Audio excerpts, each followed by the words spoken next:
Inside ADX Florence, America's toughest prison. They call it the cleanest hell on earth. A fortress carved into the high desert of Colorado, where the air is thin and the silence thicker than steel. Here, even the mountains stand guard. It's a place designed not just to contain men, but to erase them. This is ADX Florence, America's most secure prison. A supermax facility where sound dies in the walls and sunlight enters on a timer. No inmate ever truly walks through its gates. They vanish into them. Each one a ghost with a number, stripped of everything but breath. The government calls it administrative segregation. Those who've been there call it the living coffin. Every inch of this compound is calculated. The hallways are lined with motion sensors. The air vents are designed to drown sound. The doors, each one weighs more than a car. And the cells, small concrete boxes, 8 feet by 10, are built to break the mind before the body ever gives up. Inside those walls, time doesn't pass. It folds, it twists, and eventually, it disappears. Some men count the days. Others stop trying. In a place where you spend 23 hours a day alone, you start losing track of which world you belong to, the one inside your head or the one you left behind. But the story of ADX Florence isn't just about walls and gates.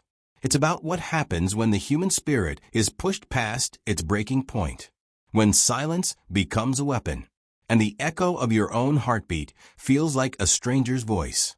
This isn't the story of an investigation. It's not a documentary about systems or statistics. It's a confession written in dust and blood, a chronicle of the men who live behind concrete so thick, even memories struggle to escape. Every creak, every step, every sound of metal on metal means something here. Each noise is a reminder, you're not forgotten, but you're not free either. They say the worst thing about ADX isn't the isolation. It's the thought that you deserve it, that somewhere along the line, your life narrowed to a cell and the world stopped caring whether you came back from it. Some call this place justice. Others call it madness built by law. But inside these walls, there's only one truth that matters. Once you enter Florence, the man you were on the outside never leaves with you. And for those who survive it, they don't come out whole. They come out haunted. Because this isn't a prison. It's a mirror. And when you stare into it long enough, it stares right back. Every prison has rules. ADX has commandments. No contact. No movement without chains. No eye contact unless you're ordered to. Here, even the guards speak less. Every conversation is measured, every sound recorded, every step watched by unseen cameras buried in the ceiling. Each inmate lives behind a slot, a narrow opening in a thick steel door. It's where food slides in and sanity slides out. The men learn to communicate through echoes, through patterns in the pipes, through the rhythm of tapping that only the desperate understand. A secret Morse code of survival. The walls here don't echo, they listen. Every whisper, every cough, every scream becomes part of the building's memory. Florence doesn't just hold you, it studies you. It learns your habits, your weaknesses, your fears. And slowly, it bends you until you fit the shape of your cell. Inside this system, identity fades. You become a number, a file, a shadow under fluorescent light. Men without faces. Names without voices. You would think silence is peaceful. But here, it's a predator. It stalks you when you close your eyes. It presses against your chest until your heartbeat feels too loud. Some men hum to keep themselves company. Others talk to the walls, or to ghosts only they can hear. The psychologists call it sensory deprivation. The inmates call it the slow fade. You start to forget what sound means. The clang of metal, the shuffle of chains, they become music. A voice from a guard becomes sacred. Even a cough from the next cell feels like proof that someone else still exists. One man once said, "The silence in Florence isn't empty, it's heavy." He was right. It's filled with memories, regrets, and all the words you never got to say. And when you scream, the walls don't echo back. They absorb it. They eat your sound until even your anger dies in the concrete. There was a man once who drew doors on his wall. Every morning, He'd wake up and trace a new one, with whatever he could find. A broken pencil, a bit of soap, even his own blood. He'd draw it in perfect detail. The frame, the hinges, the handle. And then he'd sit there, staring at it for hours. When guards asked why, he said, "So I remember what freedom looks like." After a while, he stopped eating. He stopped talking. He just kept drawing doors, gates, windows. Until one day, the drawing stopped too. When they came to check on him, he was gone. Not escaped. Gone in the only way a man can disappear inside a cell. They painted over the walls. The next day, another inmate began drawing. Because in Florence, madness isn't contagious. It's inherited. It was supposed to be impossible. No one at ADX ever disobeys. Not openly. The system is too tight. The structure too absolute. But in 2012, something happened. A food tray came back untouched. Then another. Then a dozen. A silent protest. No shouting, no chaos, no violence. Just men refusing to eat. For 5 days, they starved in silence. It wasn't about the food. It was about the feeling of being forgotten. About proving, even for a moment, that they still had a choice. When the warden finally addressed it, he didn't send guards. He sent silence. No acknowledgement. No comment. Just business as usual. One by one, the men gave in. But for those 5 days, ADX Florence had a heartbeat. A rhythm that no chain could silence. And that's what terrifies the system most. Not violence. Not rebellion. But hope. There's a sound in ADX Florence you never forget. The sound of your own breathing. It's steady at first, rhythmic, familiar. Then one day, it becomes the loudest thing in your world. Men talk about the air inside their cells like it's alive. Too dry. Too cold. Too still. Like it's pressing down on them, testing their lungs. The vents hum night and day, a constant reminder that the system breathes for you. You don't open a window. You don't even know if there is one. Air comes from somewhere beyond your reach. Filtered, measured, rationed like a privilege. After months, some inmates say they can smell the building. Concrete, bleach, metal, the scent of sterility. It clings to their skin, seeps into their memories, until the thought of fresh air becomes just that, a thought. They dream of the wind, of rain, of the chaos of life outside the fence. But here, chaos is forbidden.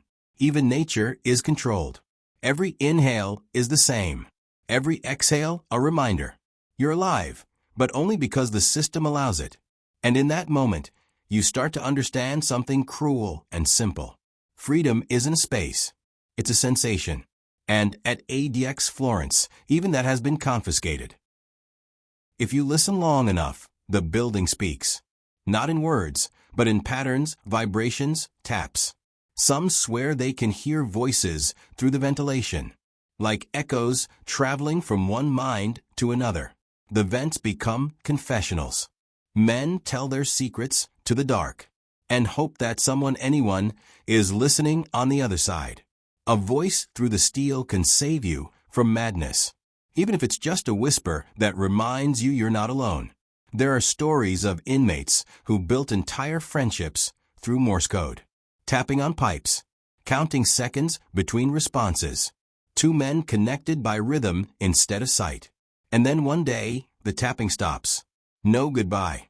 No reason. Just silence. And that silence feels heavier than death. The guards say it's nothing. Just the sound of metal contracting in the cold. But the men inside know better.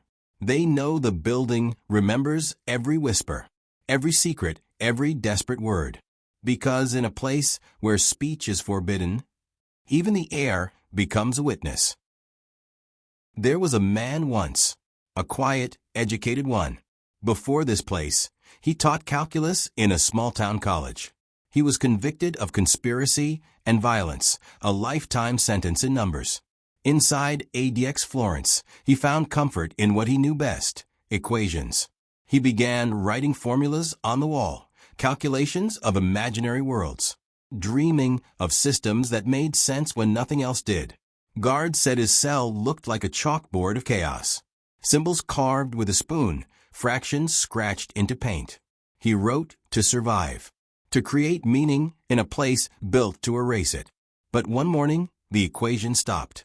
His wall was blank. And when they checked, he was sitting in silence, staring at nothing, his mind emptied by the weight of endless order.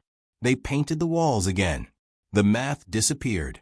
But the silence he left behind, that silence still lingers, like an unfinished formula that no one can solve. Some stories make it out, barely. Words smuggled through lawyers. Fragments of truth sent to families who still remember. One letter read, "They built this place to take away everything human. But somehow I still dream. And that's how I fight back." Another said, "The lights never turn off. I count the flickers in the bulb like constellations." Each letter, once sealed, is inspected, censored, redacted. But even with black ink over the truth, the pain seeps through the paper.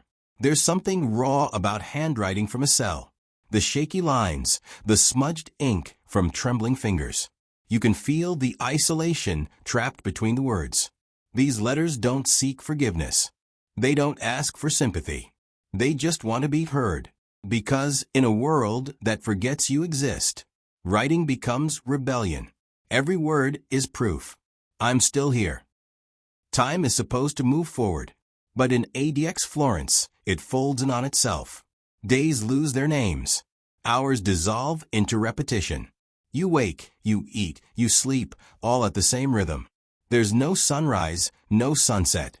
Just the artificial glow of fluorescent light. You measure time by the sound of food trays sliding in. That's breakfast. That's dinner. That's survival. After years, men stop asking what day it is. Some mark the walls until the paint chips away. Others stop counting completely. Psychologists call it temporal dislocation. The inmates call it forever now. 1 second bleeds into the next, until even memory loses shape. And when that happens, you start to lose the meaning of punishment. If time no longer exists, what does it mean to serve it? In Florence, you don't do time. Time does you. There's a pattern to losing your voice inside ADX.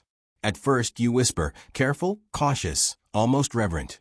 Then the silence pushes back, and you start to speak louder, as if trying to remind yourself that you exist.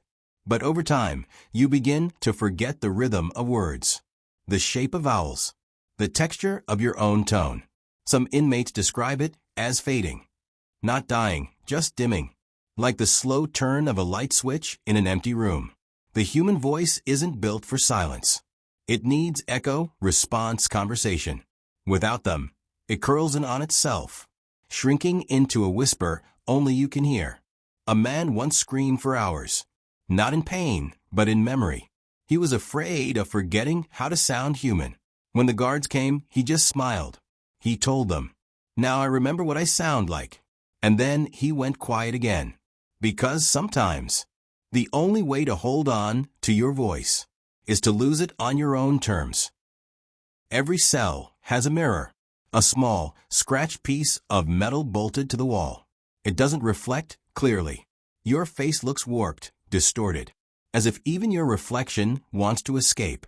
Some inmates stop looking after the first year. They can't bear to see how time reconfigures them.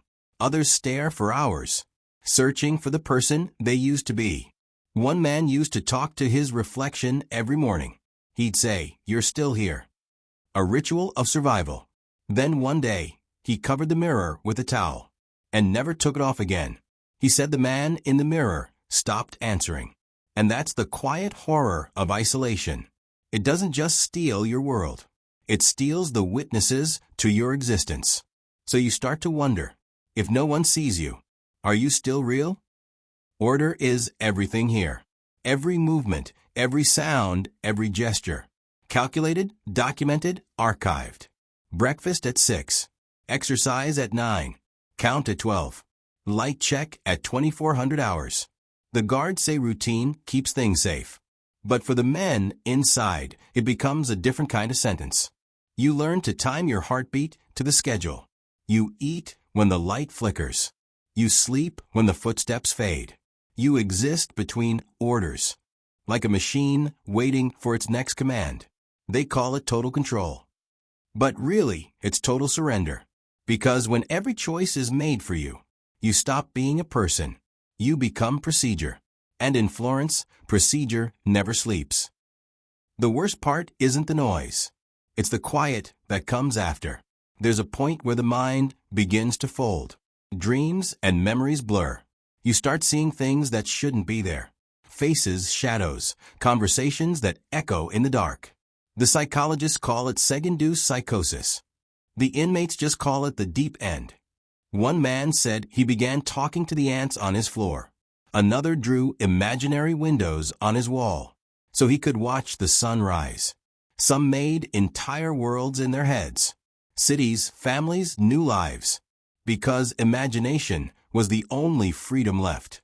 But when fantasy becomes your only escape, it starts to trap you too. The same mind that once saved you can begin to devour you.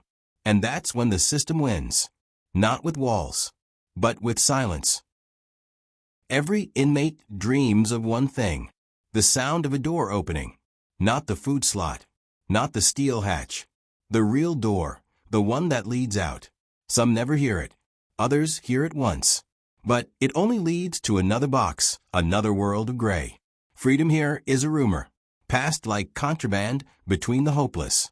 But sometimes there's a sound, a faint buzz, a click, a motion in the air. And for a second, everyone stops breathing. Because even the idea of escape is oxygen. There's no grand ending in ADX Florence. No redemption arc. No last stand. Just men learning to survive. In a world designed to erase them. And yet, in that stillness, in that sterile quiet, there's something stubborn, something the system can't quite crush. It's the whisper that says, I'm still here. I'm still human. Because even in America's toughest prison, the human spirit, however fragile, however battered, refuses to die quietly. There's a reason they call it the Alcatraz of the Rockies. ADX Florence wasn't built just to hold men. It was built to contain everything we fear about them. The monsters, the masterminds, the ones we believe can never change. But behind the walls, behind the myth, the story becomes something else. It's about what happens when you strip away sound, color, connection, and time itself. And what's left is a human being trying to remember why he's still breathing. We talk about justice. We talk about punishment. But rarely do we talk about what comes after. Because here, inside this fortress of silence, time doesn't heal, it freezes. Men don't grow, they fade. And the walls they don't forget. Some of them will die here. Others will walk out one day, blinking against the sunlight, carrying the ghost of this place inside their minds. And maybe that's the real sentence. To survive, knowing a part of you never left. The story of ADX Florence isn't about cruelty alone. It's about the cost, the unseen toll, of trying to bury evil without burying humanity with it. Because every wall we build to contain darkness casts a shadow on the world outside. And somewhere, beyond the fences and the watchtowers, someone will ask the question that still echoes through the silence of these cells. Did we create this prison to protect ourselves, or to hide from what we've become? Thanks for watching. Don't forget to like and subscribe.